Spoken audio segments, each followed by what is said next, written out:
en AM530.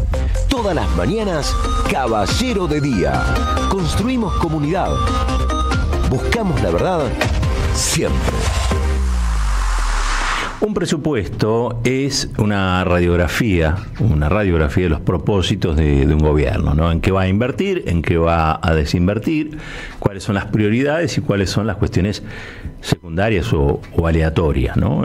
Vos querés saber para quién va a gobernar un gobierno, cualquiera sea, cuál es su mirada sobre la sociedad y cuáles son los sectores que privilegia o cuáles son aquellos sectores a los que va a perjudicar. Tienen que mirar el presupuesto. En el presupuesto está absolutamente todo. Después está la retórica, la entrevista, la narración, lo que puedan llegar a decir sus funcionarios, pero hay un lugar donde no se puede mentir y ese es el presupuesto nacional. Y digo esto porque el otro día, en la presentación que hizo el presidente Javier Gerardo Milei del presupuesto 2025, donde no presentó los números exactamente, eso me voy a ocupar ahora porque tengo algunos números de un área que yo considero clave. Lo que sí dijo es algo que habitualmente se esconde, se oculta. ¿Por qué? Porque avergüenza, ¿sí? Nosotros sabemos que en líneas generales un gobierno siempre está sometido a muchas presiones, ¿no? Y a muchos lobbies. Hay uno en particular que está vinculado nada más y nada menos que al negocio de la deuda. Por eso Néstor Kirchner cuando asume se propone no solamente renegociar en términos muy agresivos, tan agresivos que incluso muchos le decían no va a funcionar, y sin embargo él tenía la férrea voluntad de que eso fuera así, porque si no, no había recursos. O sea, cuando uno dice, un presidente, un gobernante tiene que ser responsable, bueno, es irresponsable no hacer lo que Néstor hizo, es irresponsable no tratar de liberarse las manos para poder ejecutar el mandato popular, ¿sí? Hay algo que siempre decimos acá, es una frase de Martín García, me quedó para siempre grabada, y es que lo primero que hizo Néstor fue mudar la capital de Washington acá a Buenos Aires, ¿no? La capital estaba en Washington, la trajo de vuelta a Buenos Aires, que ese fue la primera gran decisión de gobierno de Néstor Kirchner. Pero cuando Néstor le paga al Fondo Monetario Internacional, lo que hace la República Argentina es recuperar autonomía. Al recuperar autonomía pudo nuevamente diseñar el presupuesto, es decir, la administración de los gastos, las inversiones, los ingresos, en función de cuál era el proyecto de país que millones de argentinos y argentinas habían votado. Y ahí están los beneficios. Objetivamente, cuando uno piensa en esos años, queda bastante claro de cuáles eran los beneficiados y cuáles eran, no los perjudicados, pero sí quizá los menos beneficiados en la historia. Tal vez porque ya habían sido suficientemente beneficiados a lo largo de toda la historia argentina, ¿no? Pero en ese proceso, que fue un gobierno peronista en realidad fueron 3 gobiernos peronistas, quiero decir, de mismo cuño, y bajo una misma mirada estratégica, todos los días los trabajadores y las trabajadoras vivían un poquito mejor. Todos los días. Un poquito mejor cada día. Eso hizo la diferencia, ¿no? Veníamos de gobiernos que básicamente todos los días se preocupaban porque la gente vivía todos los días un poquito peor. Bueno, la gran diferencia llegó con Néstor y con Cristina Kirchner a la Argentina, donde, por ejemplo, los trabajadores aeronáuticos no tenían que estar pensando que le iban a privatizar aerolíneas, por el contrario. Bajo esos gobiernos fue que se recuperó Aerolíneas. ¿Por qué? Porque Aerolíneas efectivamente tiene un trabajo esencial, que es vincular a un país tan extenso como el nuestro. Por lo tanto, tenemos que tener una aerolínea de bandera para no conceder a los privados o al mercado la conectividad del país, ¿se entiende? Por eso hay que tener una aerolínea de bandera. Y por eso esa aerolínea tiene que tener nada más y nada menos que la atención del Estado y buenos salarios. Buenos salarios. Pues pareciera que hoy es pecaminoso que la gente tenga buenos salarios, ¿no? Hay algo que dijo el otro día Javier Gerardo Milei, y yo creo que hay que reconocer, a mí no, por supuesto, me genera repulsa, creo que es un bofetón a nuestras ansias de independencia, si se quiere, creo que es agarrar una de las banderas históricas del peronismo y realmente arrastrarla por el fango, pero que es nada más y nada menos que él dijo algo que no se dice. Habitualmente no se dice. Alguien podría decir, bueno, pero fue honestidad brutal. Probablemente. Él dijo que iba a gobernar para el Fondo Monetario Internacional. No había ninguna otra posibilidad que gobernar para el Fondo Monetario Internacional. No importan los jubilados, no importan las jubiladas, no importan los estudiantes, no importan los profesores, no importa nada, no importa la tecnología, ¿sí? Porque el objetivo de Milei es pagarle al Fondo Monetario Internacional para que dentro de 40 años, escuchen bien, para que dentro de 40 años la Argentina vuelva a ser una potencia. No estoy inventando absolutamente nada, estoy simplemente recordando lo que él dijo. No se va a pagar absolutamente nada que no sea primero los servicios de la deuda. Una vez que se pagaron los servicios de la deuda, vemos que queda en la caja, y de lo que queda en la caja aumentamos acá o no, o seguimos ajustando. ¿Por qué? Porque la prioridad es quedar bien con el Fondo Monetario Internacional. Hago un paréntesis acá. Yo creo que en realidad lo que está pretendiendo es que el Fondo Monetario Internacional advierta de lo que es capaz. Yo soy Atila, qué sé yo, advierta de lo que es capaz para cumplir. Es decir, le está pidiendo plata. Entonces se muestra severo, se muestra un ajustador serial. Ahora, la verdad, pensando el personaje que es, pensando que las cosas que hizo hasta ahora eran realmente impensables para muchos y para muchas, incluido yo,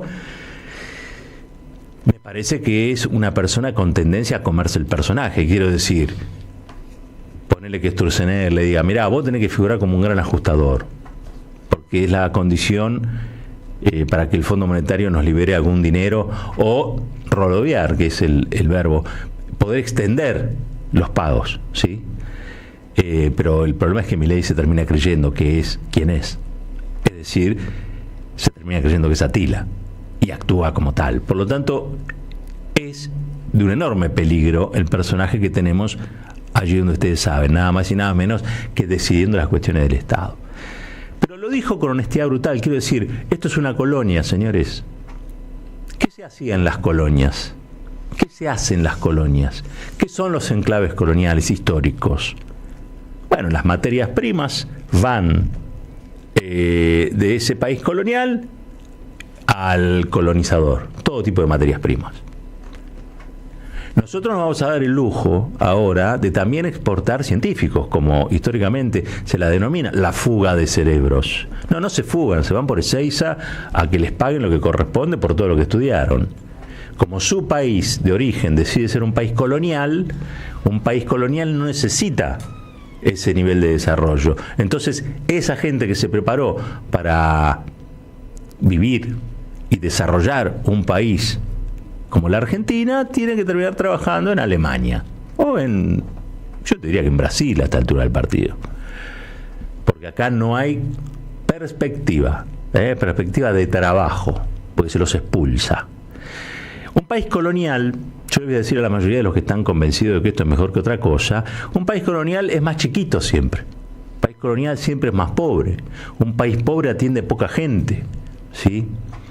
Si ustedes recuerdan algunos de los ejemplos históricos, se darán cuenta, vamos a pensar, África, ¿no? África tiene muchísima crisis, gobiernos muy inestables, gobiernos que en muchos casos y con mucho esfuerzo y con mucha sangre han logrado independizarse, ¿sí?, de los países, pero claro, los niveles de pobreza son muy altos, el subdesarrollo es todavía peor, y las materias primas escasean porque ya han sido arrebatadas. Quiero decir, el destino de Colonia solo puede estar en la cabeza de Milei.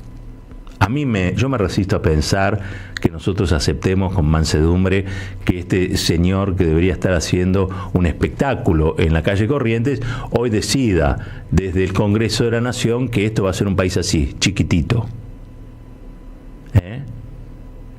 Probablemente haya gente a la que esté convencida, o a la que la idea de ser un país chiquito, pero dentro de ese país chiquito, estar en un estadio de beneficio, bueno, y quizá le gusta la idea. Pensemos en la época de la colonia acá. Y algunos eran amigos de Sobremonte, o me van a decir que no. Y ser amigo de Sobremonte seguramente daba algunas cosas. Y ser amigo de Sobremonte te permitía vivir de contrabando. Y vivir de contrabando te permitía tener cosas que otros no tenían. Alguna moneda siempre se caía de lo que se llevaba España desde acá, ¿sí? Otros dijeron, che, qué bueno, durante las invasiones inglesas, dijeron, che, qué bueno, vienen los ingleses, mirá, vamos a tener el Big Ben acá. Y además, ustedes saben, ¿no? Era un nivel de desarrollo superior y impulsaba el libre comercio, y era una industria marítima enorme. O sea, esta idea de que la colonia o ser colonia es mejor, no es de ahora, viene de mucho tiempo. Siempre hubo un sector, un grupo a la que le costó y al que le cuesta ser independiente, ser digno, construir autonomía y tener autoestima. Siempre, no es de ahora. El tema es que ahora pusieron un presidente. Bueno, para decirles, presupuesto colonial. Una de las condiciones de ser colonia, no tenés que tener desarrollo propio. ¿Para qué querés reactor? Ustedes saben, hubo protestas el otro día porque cerraron el reactor Carem. Sí, el reactor Carem es un desarrollo de muchos años, de mucha inversión de argentinos y argentinas de varias generaciones. Es algo que nos va a permitir a los argentinos y argentinas ahorrar en dólares. ¿Por qué? Porque, bueno, podemos exportar reactores. Es más importante exportar reactores que poroto de soja. Es más importante, ¿no? Que exportar un reactor nuclear que carne vacuna. No estoy negando que el otro sea importante, ¿no? La proteína es un bien preciado, ¿no? Pero no deja de ser un commodity. Se paga mucho mejor un reactor nuclear. ¿O alguien tiene duda de eso? No, nadie tiene duda. Bueno, lo que pasa es que las colonias no necesitan tener reactores nucleares. Las colonias no necesitan desarrollo, básicamente. El día que se desarrollan, empiezan las tensiones. Esto ha sido la obsesión histórica de poner a la Argentina en un país, en un sector, en una zona del no desarrollo, y en esto han tenido que ver mucho, pero mucho que ver, la presión, la injerencia, el lobby de muchas embajadas extranjeras. Siempre hay que mirar al norte. El norte nos tiene asignado un papel a nosotros que muchos querrán aceptar y otros tanto no aceptamos, porque la tecnología, el desarrollo científico genera productos que se exportan y evidentemente no quieren competencia. Miren, el presupuesto colonial de Javier Gerardo Milei, que él mismo dijo que era para pagar la deuda externa y ninguna otra cosa más, no es para hacer jubilados dignos, ni para hacer escuelas, ni para hacer rutas, él mismo lo dijo, descaradamente. Es para pagar la deuda, los servicios de deuda. Es un presupuesto colonial, perfecto. Pero ahora les voy a dar los detalles que ellos mismos dan y que nos muestran que un presupuesto colonial es esto: recortes para el 2025 en áreas claves donde Argentina estaba teniendo un desarrollo considerable. El CONICET a partir del año que viene tiene un recorte del 41%. 41% de sus gastos, ¿sí? La Agencia de Inversión y Desarrollo, un 67% menos.